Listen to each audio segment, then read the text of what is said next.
Hello friends, मैं अजय बिशु हमारे YouTube channel concept nursing classes में आपका बहुत बहुत स्वागत करता हूं। आज अपन डिस्कस करेंगे एड्रेनल ग्लैंड के बारे में, एड्रेनल ग्लैंड और एड्रेनल ग्लैंड के डिसऑर्डर। उससे पहले अगर आपने हमारा चैनल सब्सक्राइब नहीं किया है तो प्लीज़ सब्सक्राइब करें और बेल आइकन को प्रेस करें ताकि आने वाले नोटिफिकेशन जो है आपको मिलते रहें। चलो अभी डिस्कस करते हैं आज की क्लास में एड्रेनल ग्लैंड।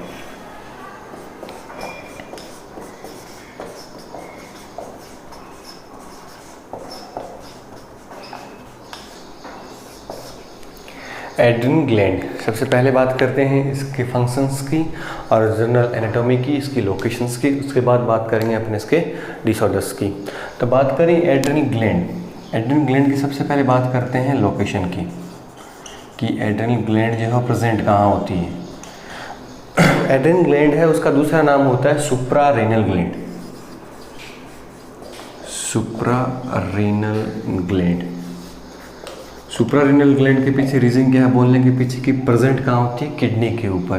यानी किडनी की जो स्ट्रक्चर होती है उसके जस्ट ऊपर अपने को क्या देखने को मिलता है, एड्रेनल ग्लैंड या सुप्रारेनल ग्लैंड देखने को मिलती है। दोनों किडनी के ऊपर एक एक होती हैं, इसलिए अपन ये बोल सकते हैं कि नंबर्स के अंदर कितनी होती हैं, दो होती हैं। सुप्रारेनल ग्लैंड या एड्रेनल ग्लैंड है और नंबर के अंदर दो होती हैं। इसके बाद बात करते हैं अपन इसके वेट की कि वेट जो है वो कितना होता है। एक सुप्रारेनल ग्लैंड है, उसका जनरल वेट 4 to 5 ग्राम एक का वेट होता है। यानी एक सुप्रारेनल ग्लैंड का वेट 4 से लेकर 5 ग्राम के बीच में होता है। बात करें इसकी साइज़ की, साइज़ की बात करें तो साइज होती है इसकी 40 इंटू 30 इंटू 10 mm, यानी लेंथ, विड्थ और थिकनेस। 40 इंटू 30 इंटू 10 mm जो है वो इसकी क्या होती है, साइज होती है। इसके अलावा बात करें पर इसके शेप की कि शेप कैसा होता है। दोनों जो एड्रेनल ग्लैंड है, राइट एड्रेनल ग्लैंड और लेफ्ट एड्रेनल ग्लैंड, दोनों की दोनों ग्लैंड जो होती है उनकी शेप जो होती है वो अलग अलग होती है। सबसे पहले बात करें अपन राइट एड्रेनल ग्लैंड की, तो राइट एड्रेनल ग्लैंड है उसकी शेप जो होती है वो होती है ट्रायंगुलर शेप, ट्रायंगुलर शेप। इसके अलावा बात करें अपन लेफ्ट एड्रेनल ग्लैंड की, तो लेफ्ट एड्रेनल ग्लैंड है उसकी शेप होती है सेमीलुनार शेप, यानी आधे चांद की तरह अर्धचंद्राकार जो है, सेमीलुनार शेप, सेमीलुनार शेप में होती है लेफ्ट। तो दोनों की शेप जो है वो क्या होती है, अलग अलग। बात करें इसके कलर की, तो इसका कलर भी कैसा होता है, जनरली रेडिश पिंक का कलर होता है। तो ये जनरल चीज़ें थी जहाँ से कहीं से क्वेश्चन बन सकता है कि लोकेशन जो है वो कहाँ होती है, दूसरा नाम क्या होता है। तो रीनल का जो सुपीरियर पार्ट होता है वहाँ एड्रेनल ग्लैंड जो है प्रेजेंट होती है। नंबर के अंदर कितनी होती है, वेट कितना होता है। इसके अलावा साइज़ की बात करें तो साइज़ कितनी होती है, शेप कितनी होती है, शेप भी अलग अलग होती है, राइट की अलग होती है, लेफ्ट की अलग होती है, और कलर भी कैसा होता है, रेडिश पिंक कलर होता है। इसके बाद बात करते हैं अपन एड्रेनल ग्लैंड के पार्ट्स की कि हार्मोन सिक्रेटिंग पार्ट कौन से होते हैं, जनरल कौन कौन सी लेयर के अंदर होती है। पार्ट की बात करें तो एड्रेनल ग्लैंड जो है उसके जनरली 3 लेयर होती हैं। सबसे बाहर वाली जो लेयर होती है उसको अपन बोलते हैं कैप्सूल।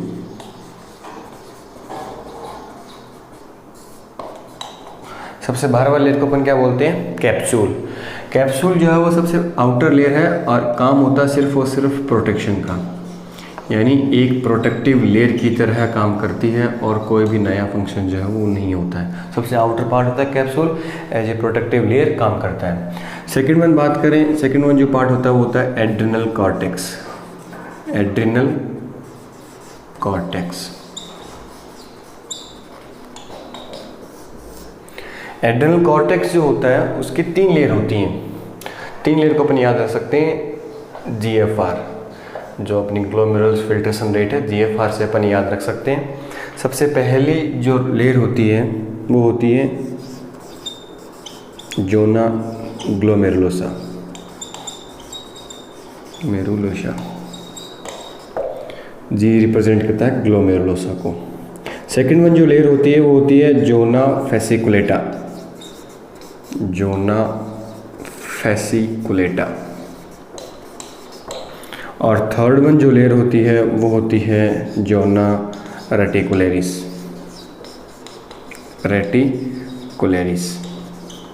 अब बात करते हैं इन तीनों के फंक्शंस की।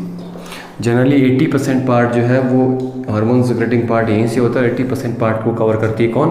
Adrenal cortex. अब एड्रिनल कॉर्टेक्स जो है वो 3 पार्ट में डिवाइड की गई है, जोना ग्लोमेरुलोसा, फेसिकुलेटा और रेटिकुलरिस।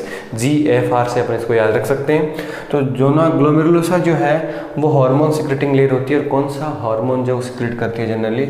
मिनरेलोकॉर्टिकॉइड। मिनरेलोकॉर्टिकॉइड जो होते हैं वो सिक्रेट किए जाते हैं कौन सी लेयर के द्वारा? जोना ग्लोमेरुलोसा के द्वारा। इसका एग्जाम्पल की बात करें तो इसका एग्जाम्पल होता है aldosterone.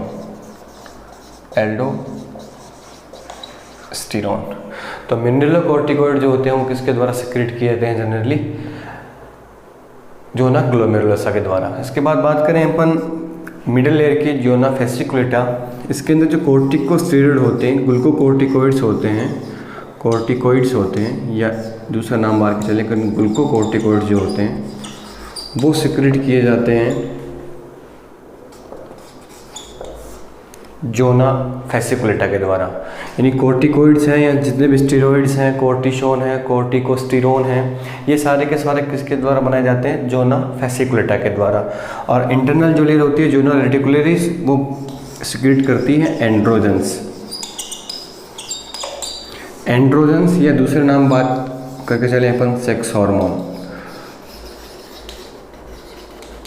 Sex hormone for example testosterone है, एस्ट्रोजन है, प्रोजेस्टेरोन है।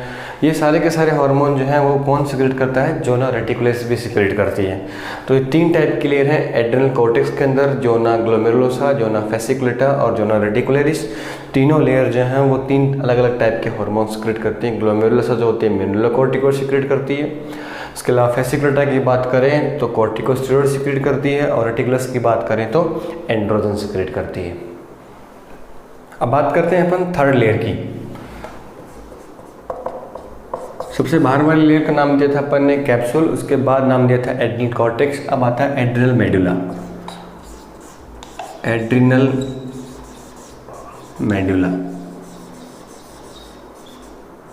मेडुला जो है वो जनरली 20% पार्ट कवर करता है। एड्रिनल मेडुला जो पार्ट है वो भी हार्मोन सिक्रेटिंग लेयर होती है और हार्मोन सिक्रेट करती है केटाकोलामाइन। इनके अंदर फियोक्रोम सेल्स होती हैं और वो फियोक्रोम सेल्स क्या करती हैं? हार्मोन सिक्रेट करती हैं। और कौन से हार्मोन सिक्रेट करती हैं? केटाकोलामाइन सिक्रेट करती हैं। केटाकोलामाइंस बात करें अपन कौन कौन से हार्मोन केटाकोलामाइंस होते हैं? वो हार्मोन जो जनरली सिंपैथेटिक एक्टिविटी को बढ़ाने का काम करते हैं, सारे के सारे हार्मोन जनरली केटाकोलामाइंस होते हैं। एग्जाम्पल की बात करें अपन, जैसे एड्रेनलिन है, इसके अलावा नॉर एड्रेनलिन है, इसके अलावा बात करें डोपामीन है। ये सारे के सारे किसके द्वारा बनाए जाते हैं? सिक्रेट किए जाते हैं एड्रिनल मेडुला के द्वारा। इनको कंबाइनली अपन क्या बोलते हैं? केटाकोलामाइंस बोलते हैं। केटाकोलामाइंस जो हैं वो सिंपैथेटिक एक्टिविटी जो होती है उसको इंक्रीज करने का फंक्शन करते हैं। तो ये हार्मोन सिक्रेटिंग की इंटरनल लेयर है एड्रिनल ग्लैंड की, जो कौन कौन से हार्मोन सिक्रेट करती है? जनरली केटाकोलामाइंस। इसके अंदर कौन कौन से हार्मोन आते हैं? एड्रेनलिन आता है, नॉरएड्रेनलिन आता है और जनरली डोपामीन आता है। और ये वाले हार्मोन सिंपैथेटिक एक्टिविटी को बढ़ाने का काम करते हैं। अब बात करते हैं अपन एक एक हार्मोन के फंक्शन और उन हार्मोन्स के पर्टिकुलर डिसऑर्डर। सबसे पहले बात करें अपन एल्डोस्टेरोन।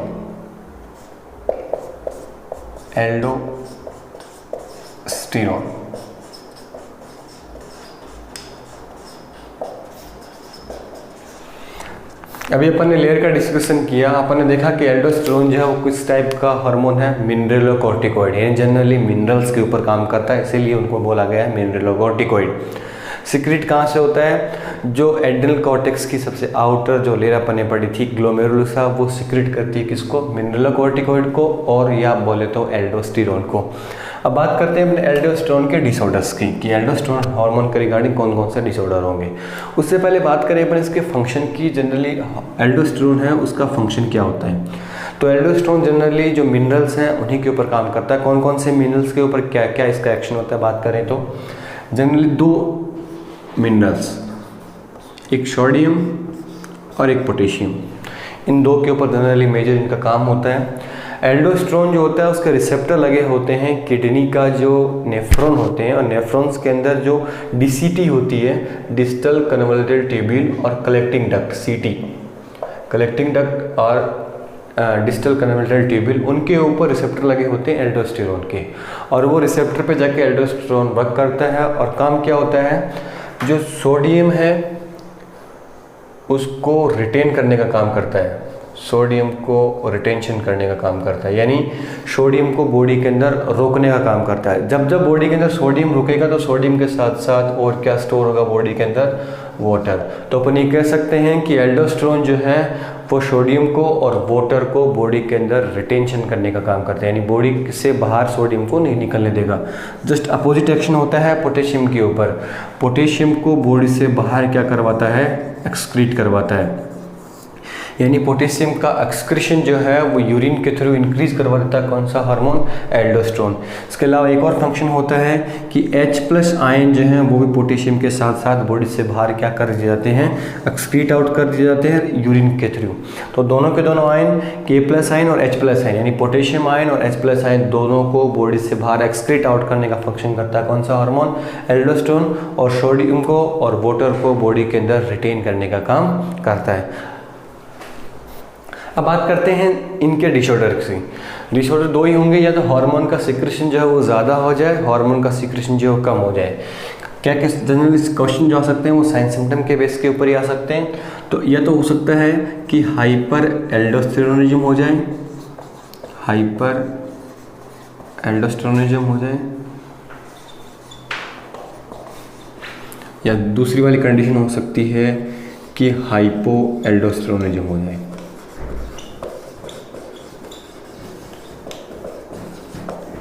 दो डिजीज कंडीशन हैं वो इसके अंदर अराइज हो सकती हैं।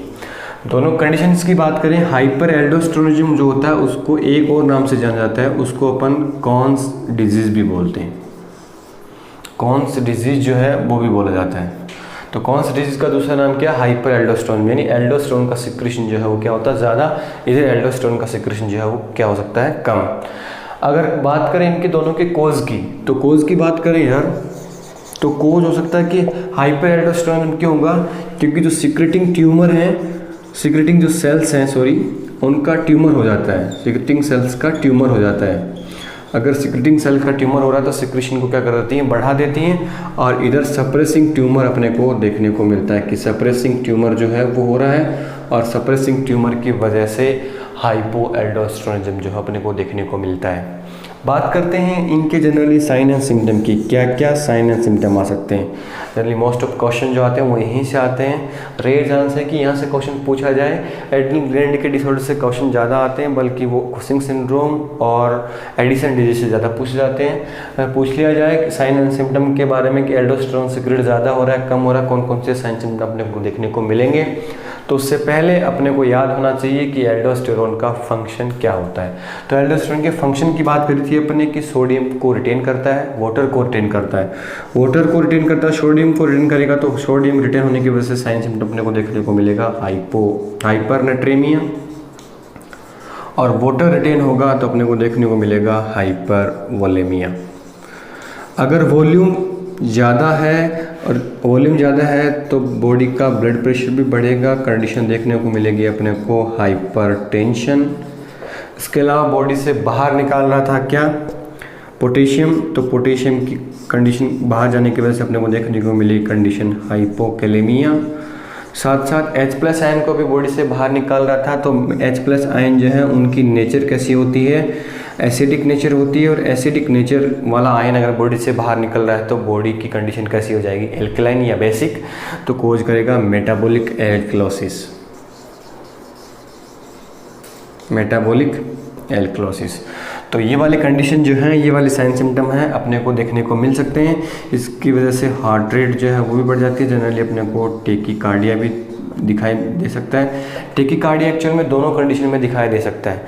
इसमें इनिशियल स्टेज जो होती है उसके अंदर टेकीकार्डिया होगा, धीरे धीरे अपने को यहाँ ब्रेडीकार्डिया भी दिखाई दे सकता है, क्योंकि फ्लूइड के ओवरलोड की वजह से हार्ट रेट जो है वो धीरे धीरे क्या होने लग जाती हैं, कम भी होने लग जाती हैं। हार्ट रेट के ऊपर इतना नहीं इंपॉर्टेंट जो है दोनों आयन के ऊपर, हाइपरनेट्रीमिया कोज करेगा और हाइपोकैलेमिया कोज करेगा।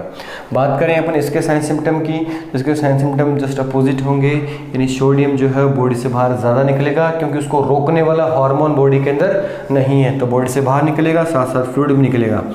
तो हाइपोनेट्रीमिया कोज होगा, साथ साथ हाइपोवोलेमिया भी कोज होगा। अगर वॉल्यूम कम है तो ब्लड प्रेशर भी क्या हो जाएगा, डिक्रीज हो जाएगा। पोटेशियम बॉडी के अंदर रिटेन ज़्यादा रहेगा, पोटेशियम रिटेन ज़्यादा रहेगा तो अपने को हाइपरकैलेमिया देखने को मिलेगा। साथ साथ मेटाबॉलिक एसिडोसिस होगा क्योंकि साथ साथ H+ आयन भी बॉडी के अंदर बचता रहेगा। अगर वॉल्यूम कम है, बीपी कम है, तो उस वॉल्यूम को और उस बीपी को मेंटेन करने के लिए हार्ट रेट भी इधर क्या होंगी, बढ़ेंगी। यानी यहाँ भी अपने को क्या देखने को मिलेगा, जनरली टेकीकार्डिक कंडीशन जो है वो देखने को मिलती है। तो ये बात रही एल्डोस्टेरोन के दोनों डिसऑर्डर, हाइपर एल्डोस्टेरोनिज्म और हाइपो एल्डोस्टेरोनिज्म जो है उसके साइन एंड सिम्टम की। अब बात करते हैं अपन इनके मैनेजमेंट की।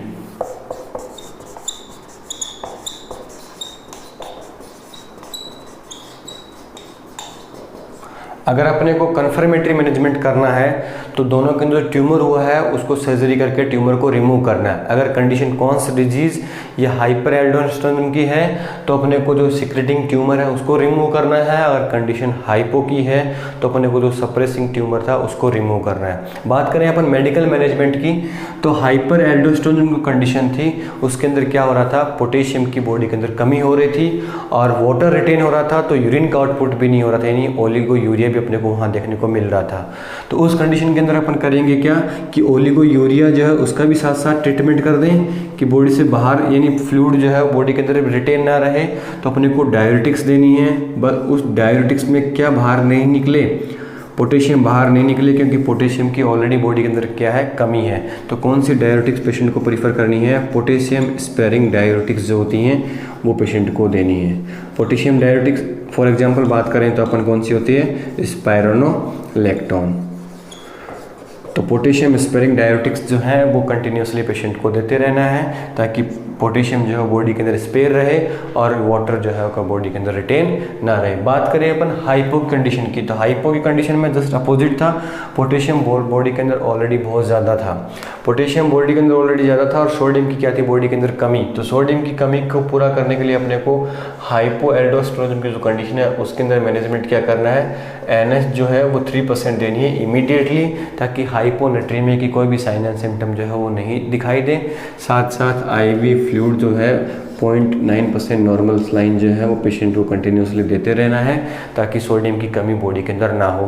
तो यही मेडिकल मैनेजमेंट है, अपने को सिम्टोमेटिक मैनेजमेंट करना है। और सिम्टम्स जो अराइज हो रहे हैं किसकी वजह से हो रहे हैं, या तो सोडियम कम होने की वजह से या सोडियम ज़्यादा होने की वजह से या पोटेशियम की कमी या ज़्यादा होने की वजह से। तो अपने को इन्हीं दोनों आयन जो हैं, इन्हीं दोनों आयनों की कमी करनी है। अगर ये ओवर है तो बॉडी से बाहर एक्सक्रीट आउट कर देना है। तो ये थे किसके डिसऑर्डर, एल्डोस्टेरोन के डिसऑर्डर। आज की क्लास में सिर्फ इतना ही। आज की क्लास अच्छी लगी हो तो कमेंट बॉक्स में आप कमेंट जरूर करें। नेक्स्ट क्लास में अपन डिस्कस करेंगे जो रिमेनिंग हार्मोन्स हैं उनके डिसऑर्डर के बारे में।